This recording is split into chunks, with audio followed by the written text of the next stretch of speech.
안녕하세요. 반갑습니다.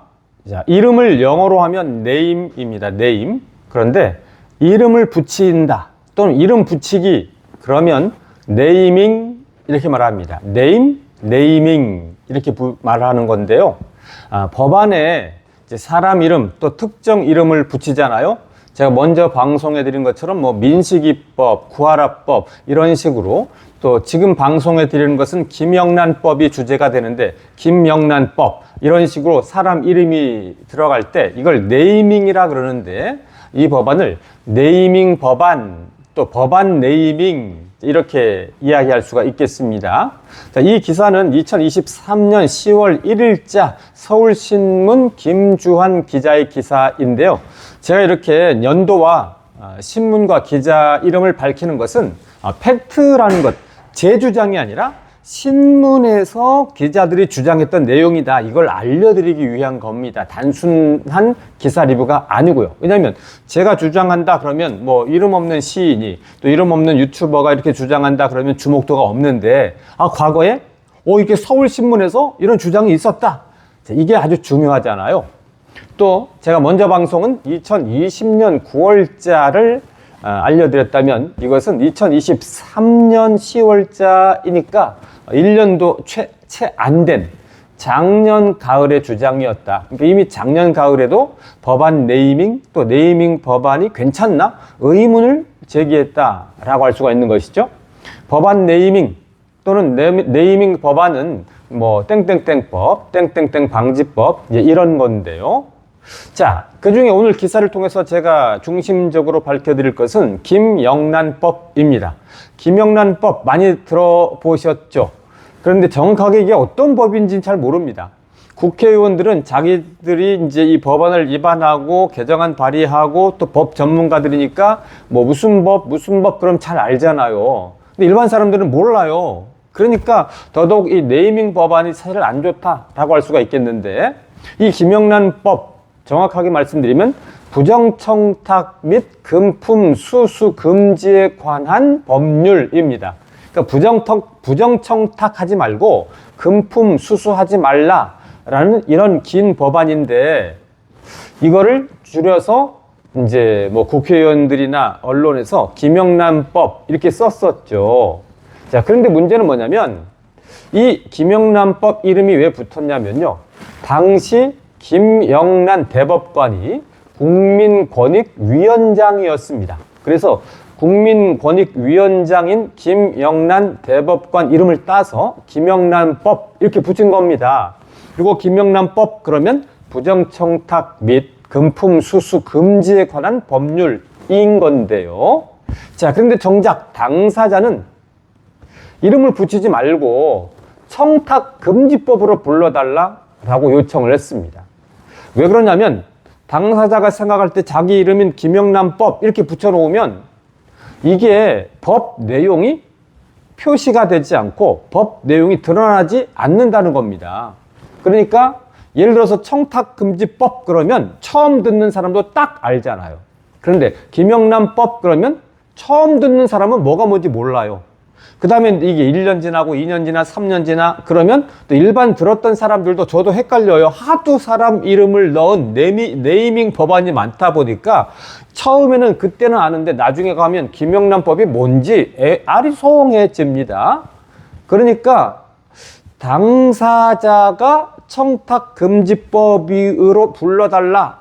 김영란 이름 내 이름 쓰지 말고 김영란법으로 하지 말고 청탁금지법으로 해달라라고 요청한 것은 상당히 근거가 있는 겁니다. 왜냐하면 모든 국민이 다 똑같이 김영란법을 학습한 건 아니잖아요. 설명 듣는 것도 아니잖아요. 그렇기 때문에 설명할 필요 없이 그냥 청탁금지법으로 하면 딱 알게 된다라는 건데요. 자, 이것에 대해서 한 정당의 대표가 이런 말을 했습니다. 네이밍 법안은 말하자면 이제 법안에서 논리와 적합성이 중요한데 이 네이밍 때문에 이름 때문에 반대를 못하게 한다라는 겁니다. 그러니까 예를 들어서 부정청탁금지법에 대해서 이건 이렇게 보완하자, 또는 그건 너무 심하다, 이런 토론과 반대를 할 수 있는 건데, 앞에 김영란법을 딱 이름을 네이밍해서 김영란을 붙여놓으니까 그럼 너 김영란 방대하는 거야? 이렇게 돼버리잖아요. 김영란이 문제 있는 거야? 이렇게 돼버리잖아요. 그래서 정당의 대표도 바로 이름을 붙여놓으니까 그 네이밍 때문에 반대를 못하고, 네이밍 때문에 비판을 못하고, 네이밍 때문에 토론을 못하게 되는 이런 불합리한 측면을 이야기를 했었죠. 자, 그래서 법안을 입법하고 또 법안을 개정안을 발의할 때 땡땡땡법, 땡땡땡 방지법 이런 것과 관련한 이 네이밍 붙이는 거, 이름 붙이는 거, 그렇게 이성적이면서 바람직하지 않다라고 말씀을 드리면서, 제가 관련 기사 중에서, 기사가 조금 길지만 불필요한 부분은 빼고 필요한 부분만 있는 그대로 제가 한번 읽어 드리도록 하겠습니다. 자, 땡땡땡법, 땡땡땡 방지법, 법안 네이밍 괜찮나요? 하루에 수십 개의 법안이 쏟아지곤 하는 국회에서 법안에 이른바 별명을 붙이는 법안 네이밍, 가로 열고 명칭 짓기, 가로 닫고, 법안 네이밍이 이름의 상징성에 비해 구체적인 내용을 전달하지 못하는 측면이 있다는 평가가 정치권에서 나온다. 사실 네이밍 법안은 길고 어려운 법안 이름을 국민들에게 쉽게 각인시키는 효과가 있다. 김영란법이 대표적이다. 정식 명칭은 부정청탁 및 금품 등 수수의 금지에 관한 법률이지만, 법안을 제안한 당시 김영란 국민권익위원장의 이름을 붙여 국민이 쉽게 기억할 수 있도록 만들었다. 하지만 정치권에서는 법안 네이밍이 이성적으로 법안을 평가해야 함에도 감정적으로 호소하는 수단인 만큼 긍정적이지 않다는 평가도 나온다. 법안의 구체적인 내용보다 상징성만 부각된다는 우려다.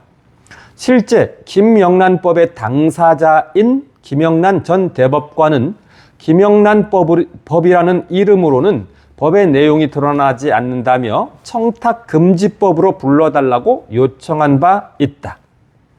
한 국회의원은 라디오 방송에서 이름까지 거기다 붙여가지고 하는 것은 현실에 안 맞고 순수하게, 정책은 순수하게 해야 된다, 그렇게 받아들이는 게 좋지 않겠느냐는 생각이라고 했다.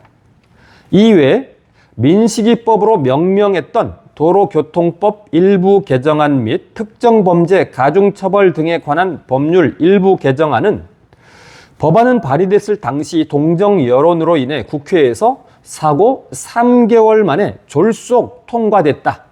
하지만 법의 취지는 공감하나 지나치게 강력한 처벌 규정이라는 비판과 함께 민식이법 놀이, 괄호 열고 스쿨존 횡단보도에 들어누운 채 운전자를 위협하는 행위라는 부정적인 신조어를 탄생시키기도 했다.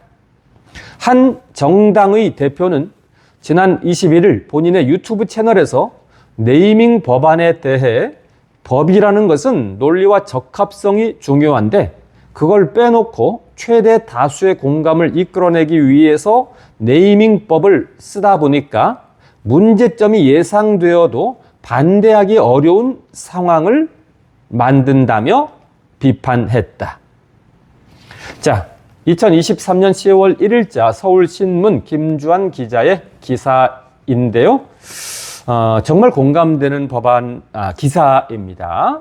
김영란법, 그냥 청탁금지법 그러면 설명 안 해도 되는데 알지도 못하고 알기도 어려운 김영란법 이름을 붙이고, 또 당사자도 내 이름 쓰기보다 청탁금지법으로 불러달라라고 요청하는데도 계속 쓰죠. 비이성적입니다.